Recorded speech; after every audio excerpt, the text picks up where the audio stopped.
To join us again. Sorry we couldn't do this live, but some things come up.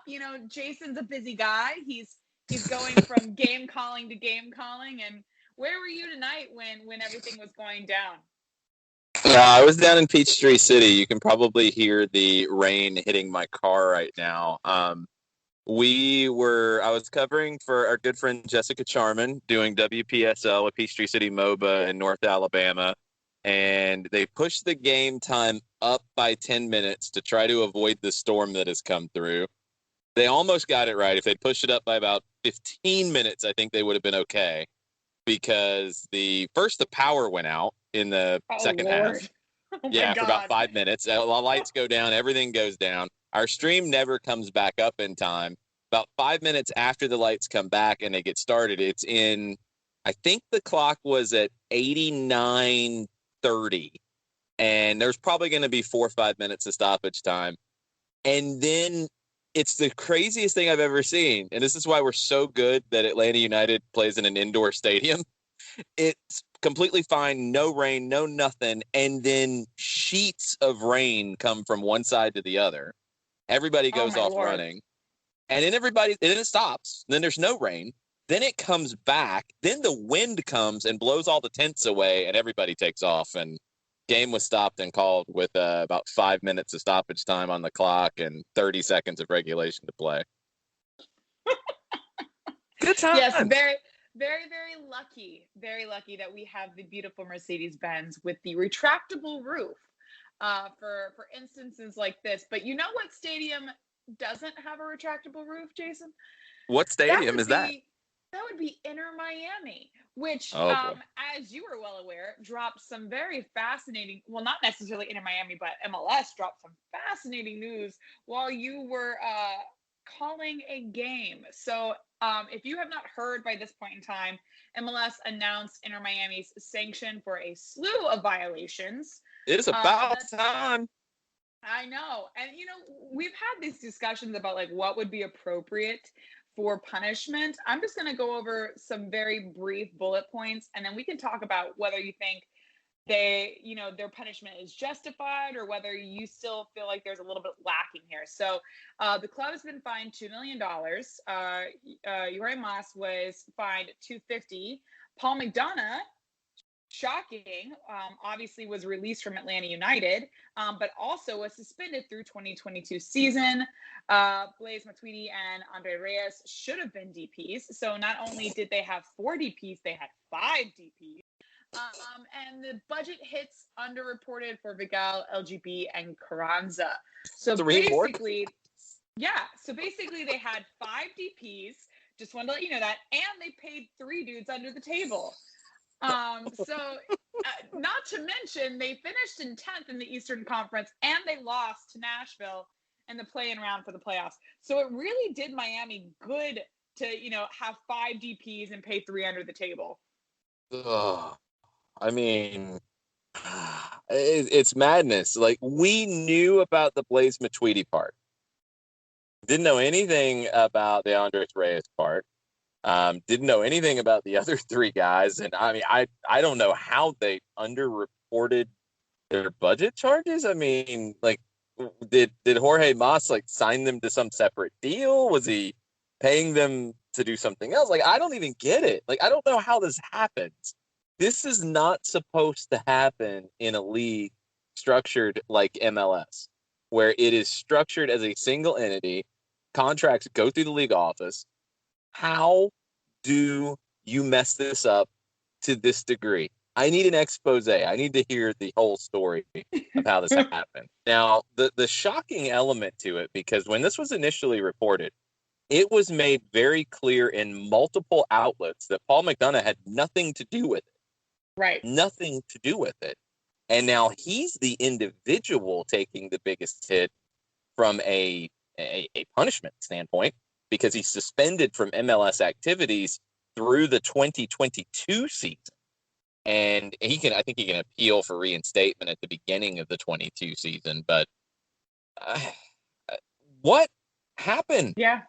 Like that's the thing that I want to know is who did what and how did they do it? Because this shouldn't happen. And I'm with Mike Conti on this. And I said it when the initial part about Matuidi came out. And I say it even more knowing all this other stuff.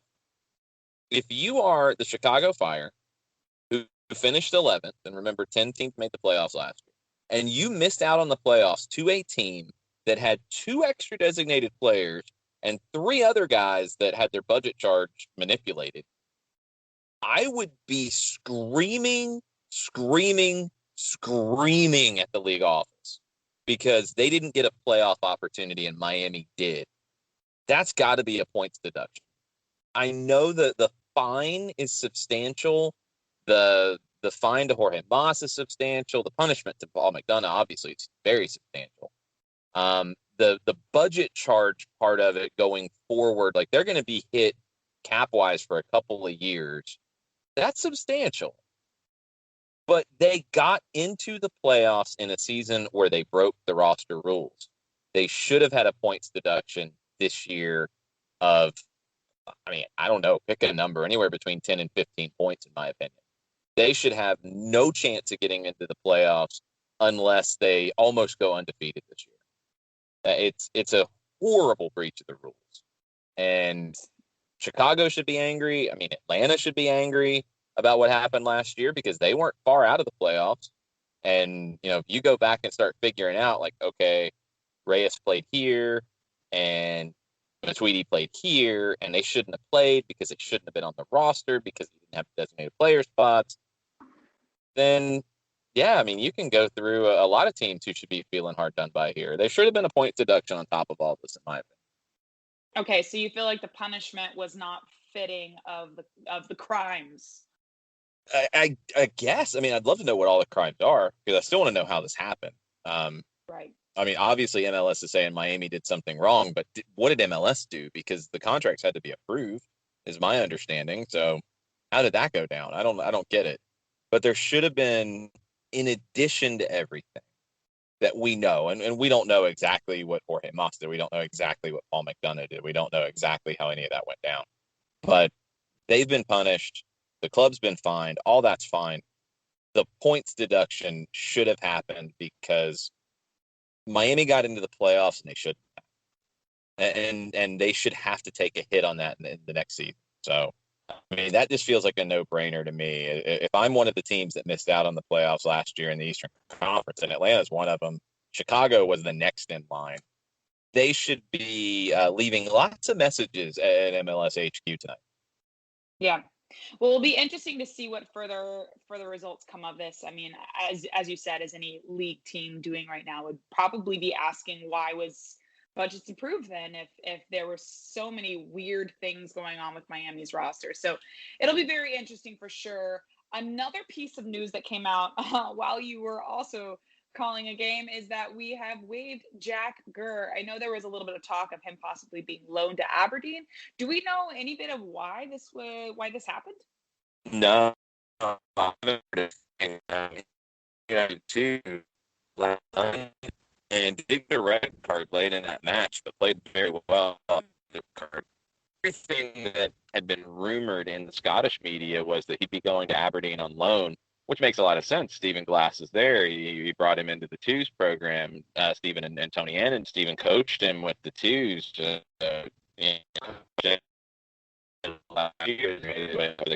Champion. It's just kind of a no-brainer that it would make sense. So I don't think this has anything to do with that, or if it's something separate, or if there is an incoming move that you needed to either free cap space, which wasn't a lot for Gurr, or a supplemental roster spot, which I believe you already had because of the Lisandro Lopez situation. So I'm not exactly sure why this went down. I'm sure we'll hear or see something that will make it, but right now I'm a little surprised by it. Yeah. And it'll be interesting for sure because we're definitely moving into the summer window where, there's an international break right after this Nashville game that we're playing this weekend. And then we start moving into the moves and the deals for the summer window. This is a little bit earlier than that summer window, so it's very interesting regardless. But I feel like Atlanta is going to be making some moves, whether it's, to maybe add in a more experienced striker, even though we still have Cubo Torres, or, it's other positions in and around the needs. So as of right now, the open spots for Atlanta United, as quoted by Joe Patrick, is a VP of soccer, operations, head of recruitment, scouting director, academy director, USL manager, and backup striker. And that's just, a few that Atlanta United is currently looking for. So if you've got a resume in hand, I would suggest applying. But moving to the more important and more timely conversation is the game this weekend. We are going into a game against a very solid defensively Nashville team, a team that hasn't actually lost a game this season, although they do have more draws than wins. But we are looking at a very, very good defensive team. Some of the players that you probably want to watch for, obviously, Yonder Cadiz, Daniel Lovitz, Randall Leal. But let's just go ahead and start talking about the generals of this game. So, obviously, very good defensively is Nashville. What could we see in a sort of matchup against them? Whether it's, Barco possibly coming in and executing on an offensive narrative, but what do we see the strategy for this game being against a very defensive-minded Nashville? I think Nashville will play what they've done in the last 3 games. They'll play the 4-4-2 that they've been doing with CJ Sapong and Jonder Cadiz up top. Sapong is the target forward.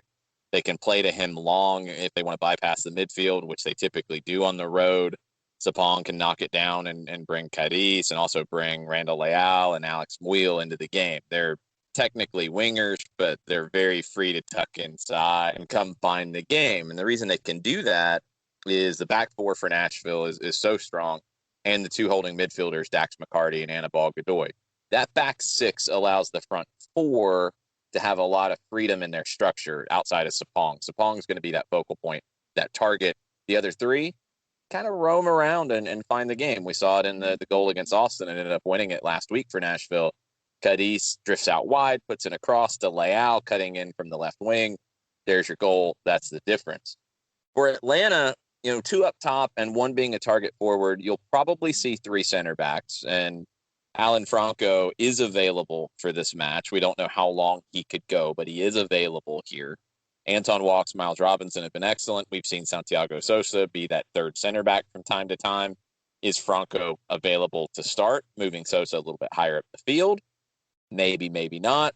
Sosa, I think, showed a little bit against Seattle how he can play that role as a little bit of a hybrid. It's not exactly a center back. It's not exactly a defensive midfielder. It's a little of both. He can defend like a center back, but be on the ball like a holding midfielder. And if that's what works, and I thought it worked pretty well against Seattle as that match went on, and one big reason why it did was Franco Ibarra, was he was able to drop and relieve Sosa from time to time so he could step up even higher and try to push the team forward. That interplay is really difficult for opponents to deal with. So when I look at this game and I try to find like matchups where I feel like Atlanta will have an opportunity to open the game up, it's the midfield. Because if Nashville plays a 4-4-2 and the 2 central midfielders of that line of 4 are McCarty and Godoy, they're really good defensively, but they're not going to have an extra helper. It's not going to be 3 in the midfield. Whereas Atlanta can have Sosa step up if he's playing that kind of hybrid role, along with Ibarra and Hindman, and potentially Ezequiel Barco, either to start or to come off the bench. That gives them the ability to a lot of times play 3 versus 2. Because if Nashville has to adapt and then bring Muil or Leal inside, it's not really their game. Then Atlanta will have an opportunity out wide to take advantage. Nashville's structure gives Atlanta the opportunity to overload somewhere on the field. And it's going to depend a little bit on what Nashville does as to where that spot is. It might move around a little bit, but initially, I think it will be the center of the park, the midfield, where Atlanta can play 3 against Nashville's 2 and force them to change the way they want to play. And then Atlanta has to adapt and exploit whatever space is then given to them. Space will be key here because Nashville's going to sit deep. They're going to defend deep. Atlanta has to exploit the space and find the space consistently. Yeah, and that's always been a problem. I know that people harp on social media, obviously. This past game against Seattle, I thought was honestly exciting. Even though there weren't a lot of chances converted, there were chances created. And especially against a team like Seattle, where, they're obviously the best in the league at the moment. The fact that we were able to hold them toe to toe, and then also in the second half, have a little bit more control and a little bit more possession and put Seattle on the back heel was exciting for me. I thought overall it was a really good game. And that's sort of what I'm hoping to see out of tomorrow. Is not that I'm expecting it to be a game where it's super exciting. Obviously, as you said, Nashville's very defensive minded, and they're going to make sure that they have their center backs in position to qualm the Atlanta United offense. But do we see a possibility of us sort of taking possession and taking control of the match like we did in Seattle? Yeah, I think so. I said on Countdown to Kickoff today that I thought Atlanta would have 70% of the possession. And it's down to Atlanta, the way they want to play, but also the way Nashville wants to play. On the road, they're going to sit deeper. That's just what they've shown this year. At home, they'll step up and press a little bit. And they could do that. They could throw a surprise at Atlanta. Gary Smith, knows Atlanta pretty well after seeing them 3 times last year. So he could say, you know what, we want to put Miles Robinson under a little bit of pressure. We want to run at Anton Walk to make him work. We'll see if they do it. I'm not expecting it, but if they do, I think Atlanta will be fine if they get pressed. I'm with you on the Seattle game. I was giddy watching the second half because it was a fun game. Seattle was forced deeper and deeper. Brian Schmetzer, Christian Roldan talked about it. They were taken out of their game by Atlanta playing well. The final third was difficult because Seattle's a good defensive team. Nashville is also a really good defensive team. They defend differently than Seattle, and I think it will be a little bit easier to find space against Nashville than it was against Seattle because Seattle turned into a line of 5 defensively. I don't see Nashville doing that unless they bring on an extra center back and really try to defend late in the game. 2 lines of 4, Atlanta will have a little bit more opportunity to find space. And it's going to be essential. Something we saw that led to a good opportunity that I think has been lost in the shuffle from the Seattle match. When Joseph Martinez was dropping into the midfield and he played a 1-2 with George Bello. And he played Bello into the 18, and Bello had a shot opportunity that was blocked out for a corner. Joseph dropping off of the back line of 4 for Nashville and either into the midfield group where McCarty or Godoy have to pick him up, or even better, dropping between the lines to where you've got 4 Nashville players who are all kind of looking at one another like who's going to take him. That is so necessary in this match. If Atlanta can find that kind of space and open Nashville up, they're going to be able to create opportunities. They just have to keep at it and make Nashville woozy. You have to keep going in a game like this. We saw it with Seattle. We saw it with Montreal. You have to keep pushing because all that possession wears an opponent down. And sometimes it takes 94 minutes. Sometimes it takes, almost 90 like it did in Seattle. But you have to keep wearing the opponent down. If Atlanta gets 70% of the possession, they're going to wear Nashville out. They just have to take advantage. Yeah, that's a good point that you're making about this.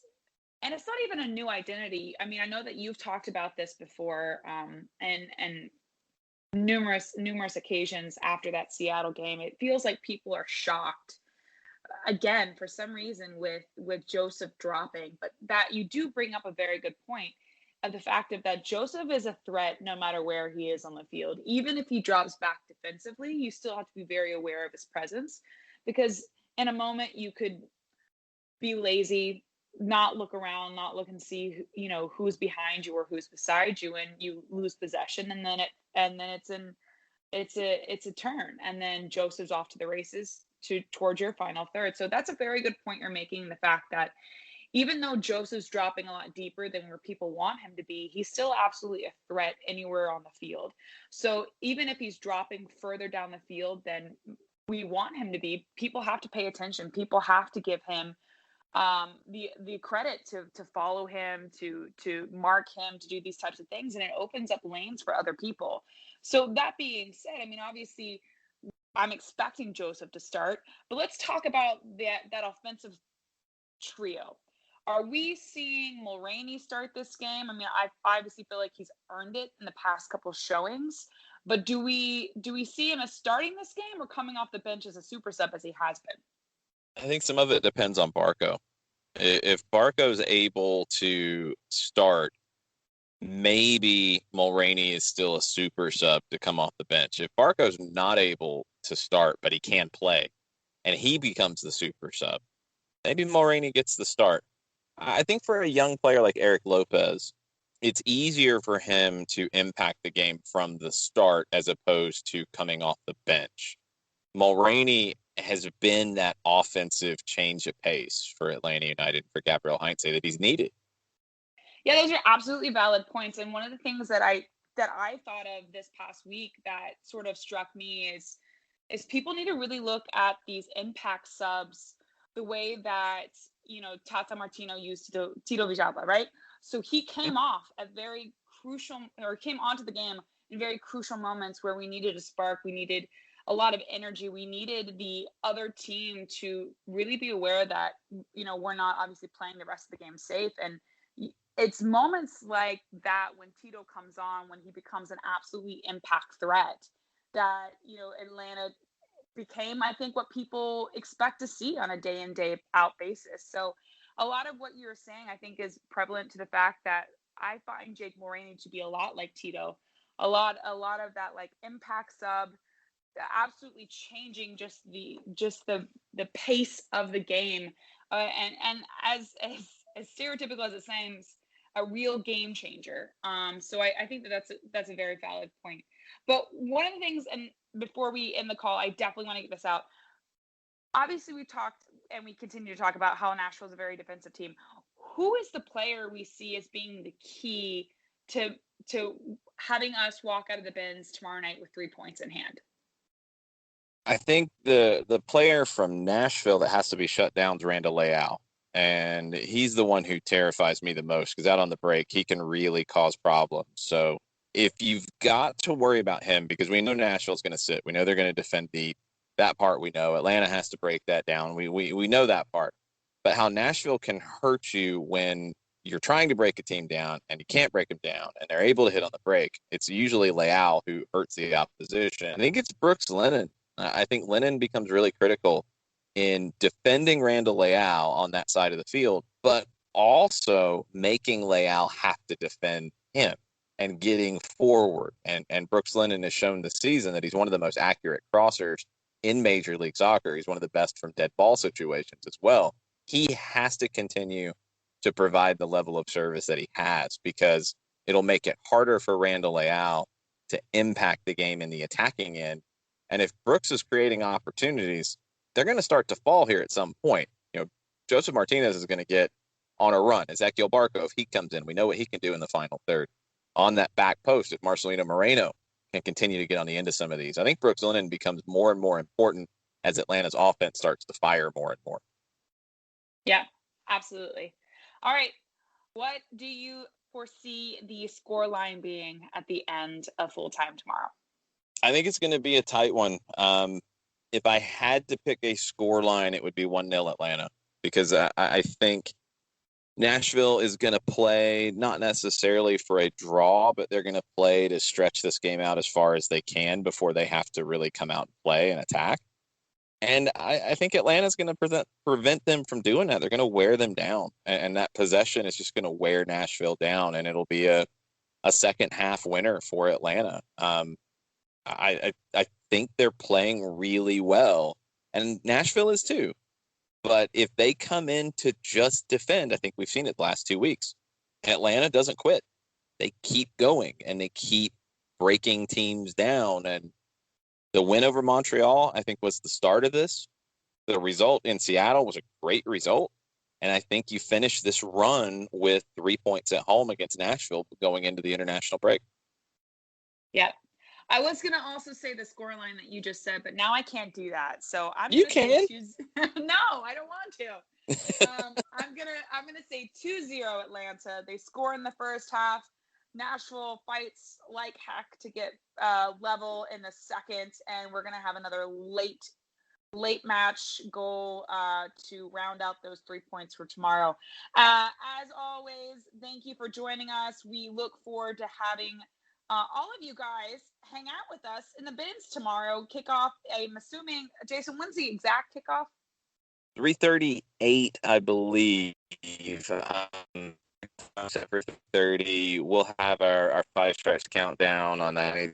The game start at 3:00 with and when you're leaving the bins and getting to your cars and you want to listen to more soccer talk on your way home, we'll have the full-time report for an hour after the final whistle, breaking everything down, taking your tweets, even your mean tweets from time to time, and you'll have all the highlights, and you'll get to hear the press conference stuff from Gabriel Heinze and players who come up to the microphone.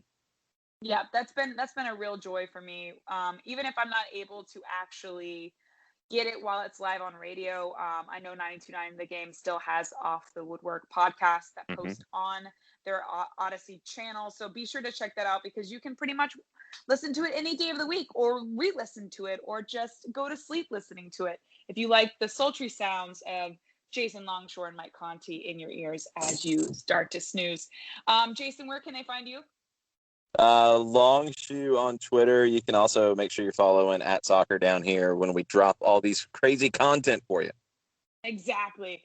And you can find me at the Kelly Francis on all the social medias. Again, we're super glad that you were able to join us tonight, and we look forward to catching those 3 points at the bins tomorrow against Nashville. Jason, I'm going to have you sign us out. Do we have a sign out? I don't think we do. I was just assuming you'd make something up. I was going to say peace or like caw, because the Hawks just won, but I felt like that was a little weird. Yeah, we don't have an animal sound for Atlanta United. You know, I can't make like the train thing going. I'm not gonna do choo choo or something. Like that's not gonna work. Oh, like we need something. Weird. Yeah, I don't know what to do. Yeah, I got nothing. I'll just get one of those horn sounds or those sounds on my phone, and I'll just start hitting it at the end of these things. I mean, since I'm sitting in a car, like waiting for the storm to pass by, I mean, I guess I can do this. Is that good enough? Yes. It was slightly soft, but I heard it, and that was perfect. All right. There we go. We'll call it for the night. Thank you again for joining, everybody, and tune in next time we do the run-up. As a reminder, after this game, there is an international break, but still tune in to Soccer Down Here so you can get all the content.